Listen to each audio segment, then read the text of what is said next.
Regain de tension au lendemain des attaques sur les installations pétrolières saoudiennes. Washington accuse nommément l'Iran sans apporter de preuves. Entre les appels à la désescalade, l'Iran a mené une attaque sans précédent contre l'approvisionnement énergétique mondial. Il n'y a aucune preuve que les tirs venaient du Yémen. Téhéran renvoie la balle à Washington.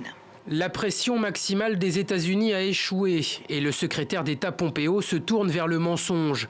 Les États-Unis et leurs clients sont coincés au Yémen avec l'idée que la supériorité des armes mènera à la victoire militaire.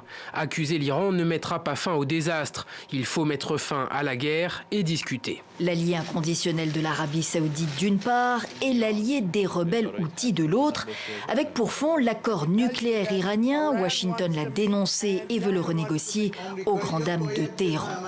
Mais retour aux attaques sans précédent de samedi. Constat, les installations pétrolières saoudiennes sont vulnérables. Aramco, le groupe saoudien, n'est pas à l'abri d'autres attaques.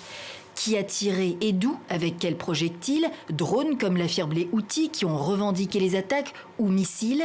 Quelle gravité et quelle ampleur pour les dégâts? Toutes ces questions restent ouvertes. Après avoir tenté de minimiser l'impact, Riyad a reconnu que sa production avait été suspendue de moitié, soit 5% de la production mondiale de pétrole, alimentant les craintes de pénurie sur le marché mondial. L'Arabie saoudite va vraisemblablement puiser dans ses stocks pour tenter d'atténuer le risque de pénurie. Mais combien de temps faudra-t-il au premier exportateur mondial d'or noir pour retrouver son rythme habituel? Les cours du pétrole et l'activité mondiale en dépendent. La question occupera les marchés lundi. La bourse de Riyad limitait ses pertes à moins 1% à la clôture ce dimanche. En Israël.